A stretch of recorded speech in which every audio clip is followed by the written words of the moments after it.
तो वहाँ पर जो कुकू स्वामी थे, उनके आश्रम में कोई भी आकर रह सकता है, कभी भी आकर रह सकता है। वहाँ पे इतनी सेवा होती है, लोगों की इतनी सेवा होती है, ये चारों जाकर वहाँ पर रह जाते हैं। तो इसको रात को नींद ही नहीं आती है। किसको? पुंडलिक को। माता पिता सेवा कर रहे हैं, सो गए हैं, पत्नी भी सो गई है, ये पूरी पूरी रात वहाँ पर जाग रहा है। रात को क्या देखता है कि 3 देवियाँ आ रही हैं। 3 देवियाँ आ रही हैं, तीनों को मैले कपड़े पहने हुए हैं, और तीनों देवियाँ आश्रम के अंदर आ रही हैं, पूरे आश्रम की साफ सफाई कर रही हैं, वहाँ पर नहा रही हैं, और जब बाहर निकलती हैं सुबह को तो उनको सफ़ेद कपड़े पहने हुए हैं, चमकीले कपड़े पहने हुए हैं। जब वो आश्रम के अंदर आई थी तब उनके चेहरे पे थोड़ी मट्टी लगी हुई है, लेकिन जब वो बाहर जा रही हैं तो उनके चेहरे पे रूहानी चमक है। ये सोचता है ये क्या हो रहा है, ये कौन है 3 देवियाँ जो यहाँ पर आती हैं, और जब आती हैं तब इनके कपड़े तो मैले हैं, चेहरे भी मैले हैं, पर जब जा रही हैं तब तो बहुत ही चमकीले वस्त्र और चमकीला चेहरा है। अगले दिन देखता है फिर ऐसे होता है, तीसरे दिन देखता है फिर ऐसे होता है। आखिर एक दिन जाकर उन तीनों देवियों से पूछता है कि माताएं मुझे बताओ आप कौन हो, और ये माजरा क्या है कि आप आते हो मैलों कपड़ों में, बट जाते हो तो बहुत ही चमक कर जाते हो, तो ये हो क्या रहा है? इसको पता है कौन थी वो तीनों देवियाँ? गंगा माता, गंगा, यमुना और सरस्वती। उन तीनों देवियों का नाम है गंगा, यमुना और सरस्वती। ये तीनों क्या कह रही हैं? तीनों कहती हैं कि लोग तो आते हैं हमारे अंदर आके स्नान करके चले जाते हैं, उनके पाप तो धुल जाते हैं, लेकिन वो पाप हमारे अंदर रह जाते हैं। तो हम लोग क्या करते हैं? हम लोग ऐसे संत ढूंढते हैं जहाँ पर संगत की सेवा हो रही है। जैसे कुकू महाराज का था, जैसे साईं सतराम दास का है, जैसे संत कंवरराम साहब का है, बाबा हरदास राम साहब का है। जितना बुजुर्गों की सेवा इन धामों में होती है और कहीं नहीं होती है।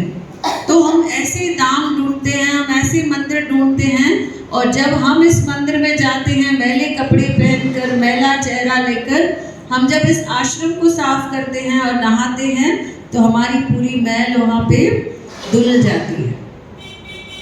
सेम सवाल किया था माता गंगा ने। विष्णु भगवान को कहा कि आप तो मेरे पास सब बेचते जा रहे हो, सब लोग आ रहे हैं कुंभ मेला में, 40 करोड़ लोग आ गए, और क्या किए? मेरे अंदर डुबकी लगा के चले गए, अपने पाप छोड़कर चले गए, मैं कहाँ से पाप दूंगी? तो उनको कहा गया कि कुंभ का मेला लगेगा हर 12 साल में, सारे संसार के जितने भी साधु संत गुरु तपस्वी सब आएंगे, सब आकर जब तुम में डुबकी लगाएंगे वहाँ पर तुम क्या हो जाओगी? शुद्ध हो जाओगी, तुम्हारे सारे पाप वहाँ पे धुल जाएंगे। इसलिए देखो टीवी में दिखा रहे हैं, ऐसे दिल होता है कि अभी चले जाए वहाँ पर। तो ऐसे इतने संत वहाँ पर है, इतने संत महात्मा आकर वहाँ पर जब डुबकी लगाएंगे तो पूरे देखो गंगा मैया भी शुद्ध हो जाएगी।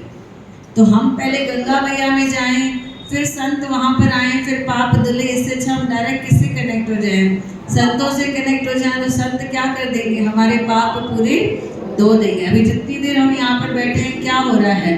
शुद्धि हो रही है, पाप पूरे धुल रहे हैं। वो कथा सबको याद है ना, टोकरे वाली, काला टोकरा सफ़ेद होता जाता है। तो वैसे हमारी आत्मा क्या हो रही है? शुद्ध हो रही है। तो पुंडलिक ने जब देखा, और अगले दिन जब उन्होंने देखा कुकू स्वामी को, कुकू स्वामी क्या कर रहे हैं?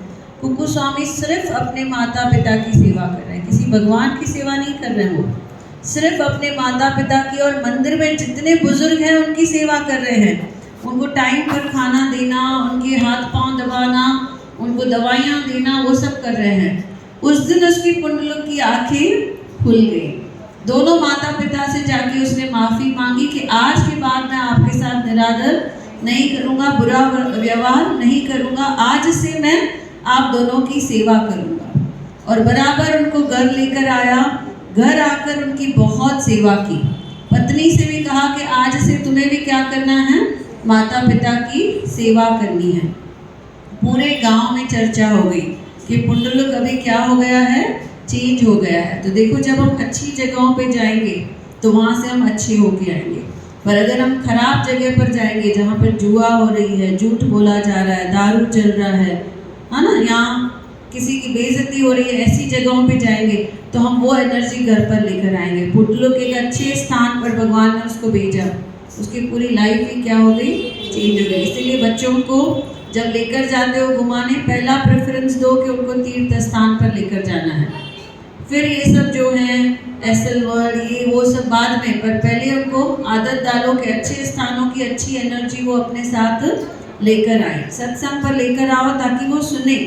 एक भी शब्द उनको याद पड़ गया सत्संग का तो उनकी लाइफ क्या हो जाएगी, चेंज हो जाएगी। तो अब क्या हुआ, पुटलुक चेंज हो गया, माता पिता की सेवा कर रहा है। पूरे शहर में, पूरे गांव में ये चीज़ फैल गई, ये बात फैल गई कि पुटलुक अभी माता पिता की बहुत सेवा करता है। उस दिन श्री कृष्ण और रुक्मणी दोनों आपस में खेलते खेलते जंगल में थे। तो श्री कृष्ण कहते हैं रुक्मणी से, चलो आज मैं पुटलुक का परीक्षा लेकर आऊँगा। ऐसे मस्ती के मूड में थे, भागे वहाँ से और जाके पुटलुक के घर के बाहर खड़े हो गए, आवाज़ दे रहे हैं पुटलुक पुटलुक। वो सुन रहा है, पूछ रहा है कौन है, दरवाज़ा खुला ही था। पहले के ज़माने में ऐसे 24 घंटे दरवाजे बंद